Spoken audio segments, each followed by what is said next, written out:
સુરતથી સમાચાર સુરતમાં ભાજપના કાર્યકરની હત્યાથી હડકંપ ઉધના વોર્ડ નંબર 6 માં ભાજપના કાર્યકરની હત્યા કરવામાં આવી ડિંડોલી યુવા મોરચાના ઉપપ્રમુખ જય દલાલની હત્યા કરવામાં આવી ભાજપ કાર્યકરની હત્યાને લઈ પોલીસે શરૂ કર્યો તપાસનો ધમધમાટ ભાજપના કાર્યકર જેની હત્યા કરી દેવામાં આવી ઉધના વોર્ડ નંબર 6 માં ભાજપના કાર્યકરની હત્યા ડિંડોલી યુવા મોરચાના ઉપપ્રમુખ જય દલાલની હત્યા કરી દેવામાં આવી છે કોણે કયા કારણોસર હત્યા કરી છે જય દલાલની તેની કોઈ સ્પષ્ટ જાણકારી પ્રાપ્ત નથી થઈ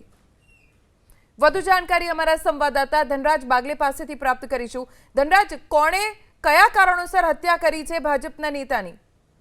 જી બિલકુલ અંગત અદાવતમાં હત્યા થઈ હોવાનું પ્રાથમિક રીતે જાણવા મળ્યું છે પરંતુ સુરતના ઉધના વિસ્તારમાં આ પ્રમાણે યુવકની જાહેરમાં હત્યા કરવામાં આવી છે ત્યારે ઉધના પોલીસે તાત્કાલિક ધોરણે એક્શનમાં આવી છે અને હત્યારાઓ છે તેની શોધખોળ આરંભી છે ઉધના રોડ નંબર 6 ઉપર આ ઘટના બની હતી જ્યાં ભાજપના કાર્યકરની હત્યા કરાઈ હોવાનું સામે આવ્યું છે જે યુવક છે એ યુવા મોરચાનો પ્રમુખ ડિંડોલી વિસ્તારનો હતો અને નામ તેનું જય દલાલ હોવાનું અત્યારે સામે આવ્યું છે ત્યારે યુવકની હત્યાને લઈને ઉધના પોલીસે તપાસના ધમધમાટ શરૂ કર્યા છે ઈજાગ્રસ્ત હાલતમાં જે જય દલાલ છે તેને ખાનગી હોસ્પિટલ ખાતે લઈ જવામાં આવ્યા હતા પરંતુ ફરજ પર હાજર ડોક્ટરે તેને મૃત ઘોષિત કર્યો હતો જે પ્રમાણે અત્યારે હાલ 2 થી 3 નામ છે એ સામે આવી રહ્યા છે તેમના ઉપર આરોપ લગાવવામાં આવી રહ્યો છે ત્યારે ઉધના પોલીસે જે આરોપ લગાવવામાં આવ્યા છે શખ્સોની પણ અત્યારે હાલ ધરપકડ કરવાના ચક્રો ગતિમાન કર્યા છે જી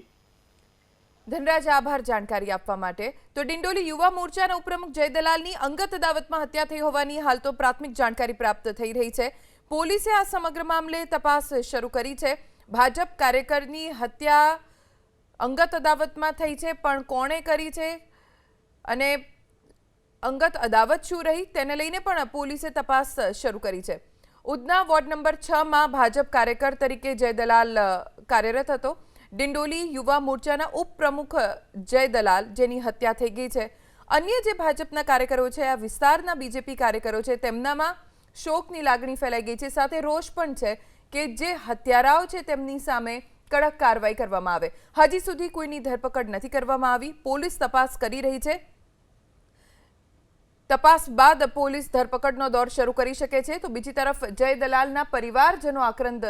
કરી રહ્યા છે અંગત અદાવતમાં એક આશાસ્પદ યુવાનની હત્યા કરી દેવામાં આવી છે ભાજપના કાર્યકર અને સુરતમાં ભારતીય જનતા પાર્ટીના કાર્યકરની હત્યા થઈ છે જેને લઈને તપાસ ચાલુ છે